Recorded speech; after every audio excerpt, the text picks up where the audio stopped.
Please video like and subscribe this channel. The galaxy had never witnessed a wedding like this.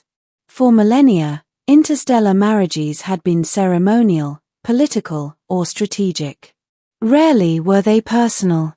Yet here, aboard the silver spire of the Illyrian capital, a human and an alien stood before an assembly of 1,000 witnesses, nations, ambassadors, and observers from distant worlds, all eyes fixed on them. The alien bride, Cyrillith, was radiant. Her skin shimmered with pale violet luminescence, her hair cascading in fluid waves that seemed to defy gravity. Her eyes, deep and multifaceted, reflected the grand halls of the spire, and yet, beneath that perfection, she bore a subtle weight. She had no inkling of the secret that had simmered in her husband's heart for 10 long years. The human, Kale, stood quietly beside her. Humble, unassuming, seemingly ordinary to anyone who glanced at him. But behind his calm demeanor lay a decade of silent devotion, careful observation, and a love that had never wavered, even as galaxies erupted in war, colonies fell, and alien politics shifted like tides. No one had ever loved her like he did, not in her long life of political marriages, nor in the endless social dances of Illyrian high society. He had loved her from the moment they first met 10 years ago on the trading vessel Starbound Promise, when she had laughed at a failed attempt to navigate the docking bay of a human port. She had never known the beginning. It had begun innocuously enough. Kale was a junior engineer aboard the freighter, and Cyrillith was a visiting diplomat assigned to oversee trade negotiations between Illyrian worlds and human colonies.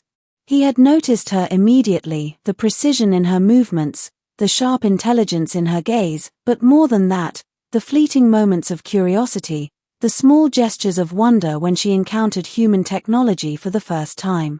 He had observed her for years, discreetly. Each interaction, each casual conversation, he catalogued mentally. He knew her favorite beverage, the way her fingers glimmered in certain lights, and the tone of her laugh when she thought no one was listening. And as the years passed, he realized that love had silently rooted itself deep within him, unspoken, hidden, yet unshakable. Cyrillith had never suspected. To her, Kale was competent, polite, and reliable, a human among humans, valuable for his skills but unremarkable in other ways. Yet, it was precisely his ordinariness that made his love impossible for her to perceive. She had spent her life navigating complex political webs, alliances, and ambitions. A quiet, constant devotion was invisible to her radar. The middle. The years rolled on. Trade missions, diplomatic excursions, and dangerous encounters with pirate fleets brought them together in fleeting moments. Kale never confessed. Every glance, every smile, every small act of assistance was carefully balanced, not too much, not too little. He couldn't risk a misunderstanding, not when she was unaware of the depth of his feelings. On the eve of the wedding, Kale stood behind the spire's grand hall, adjusting the cuff of his formal uniform. He could feel the weight of 10 years pressing upon him. Every memory, every secret smile shared across crowded halls, every moment he had held back, culminated in this single day. The ceremony began. Cyrillith's family and dignitaries of the Illyrian Council stood in hushed awe. Humans from distant colonies observed from the gallery. Kale kept his expression neutral, though his heart raced as he followed the officiant's words. And then it happened. Cyrillith, unaware of his decade-long love, met his gaze as the ceremony progressed. There was no recognition in her eyes, only the formal acknowledgement of a political arrangement. Kale's throat tightened. A decade of love, concealed behind polite conversation and cautious actions, hung between them. When the vows came, he spoke clearly, every word carrying the weight of 10 years of unspoken feelings. I, Kale, promise to uphold this union with respect, loyalty, and care. I vow to support you, Cyrillith, in times of peace and in times of turmoil. I pledge to honor this partnership, not only in duty but in heart. Cyrillith repeated her vow, oblivious to the hidden truth embedded in his words. She spoke of alliance, duty, and partnership, unaware that the human beside her was promising more than just allegiance. He was promising the culmination of a decade of devotion. The revelation. The turning point came later that evening during the celebration.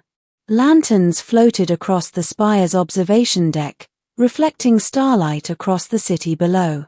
Guests mingled, diplomats debated, and musicians from multiple species played harmonies that resonated in the vast hall.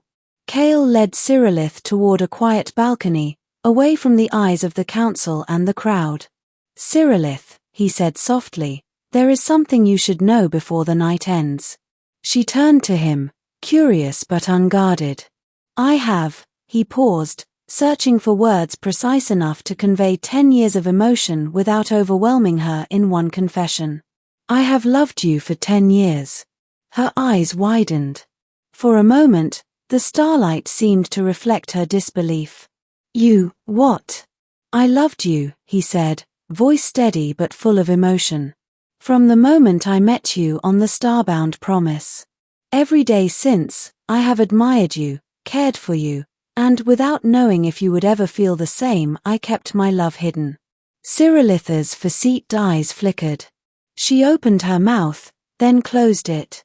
Emotions swirled across her features, shock, confusion, and the faintest glimmer of understanding. "But, why now?" she whispered. "Because you deserve to know," Kale replied. "Because waiting 10 years to confess isn't fair to either of us.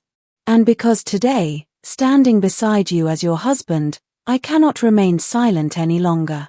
She stepped back, stunned, her mind racing. A lifetime of politics, of protocol, had never prepared her for such a revelation. For the first time, she saw Kale not as a human under her observation, but as a man whose heart had belonged to her all along. The connection. The revelation rippled across her consciousness. 10 years of subtle gestures, small kindnesses, and shared experiences suddenly aligned into a pattern she had never recognized. The way he had always anticipated her needs, the quiet understanding in moments of discomfort, the patient guidance she had thought was mere professionalism, it was love, deliberate and steadfast. I never knew," she said finally, voice trembling. "All this time, I thought you were polite, dutiful, efficient. I never realized." "You never had to," Kale said softly. "Love does not always need recognition to exist. I have waited not because I doubted, but because I respected your world, your choices, and your path." Cyrillith looked at him anew. A warmth blossomed within her chest, a recognition, not of duty, but of something profoundly personal. For the first time, she allowed herself to see him not just as her spouse in ceremony, but as the man who had silently carried her heart for a decade. I don't know what to say," she admitted, tears brimming in her eyes. "Then say nothing," he replied. "Just feel." And she did. In that quiet balcony under the gaze of countless stars, Cyrillith felt the depth of his devotion. She saw the truth in his eyes, the constancy of a love that had endured without recognition, without reward, without expectation. The ending. By the time the festivities resumed, the revelation had shifted the atmosphere between them. Cyrillith's composure, previously formal and distant, softened. She leaned on Kale's arm as they walked among the guests, each step a subtle acknowledgement of a bond deeper than ceremony, politics, or protocol. That night, beneath the twin moons of the Illyrian capital, they stood together in silence. Kale finally took her hand, and she did not resist. Words were unnecessary. The decade-long confession had altered everything. It was a love that transcended species, tradition, and expectation. A quiet, persistent devotion had waited for its moment, and now, finally, it had arrived. The galaxy outside continued its infinite dance of stars and politics, wars, and alliances. But in that small moment on the balcony, two hearts beat as one, and the universe seemed to pause to honor the simplest, most powerful truth. Love, patient and unwavering, could conquer time itself. As Cyrillith rested her head against Kale's shoulder, she realized that marriage was no longer a political arrangement, but the beginning of a new story, a story written by two hearts that had waited a decade to meet as equals, lovers, and companions.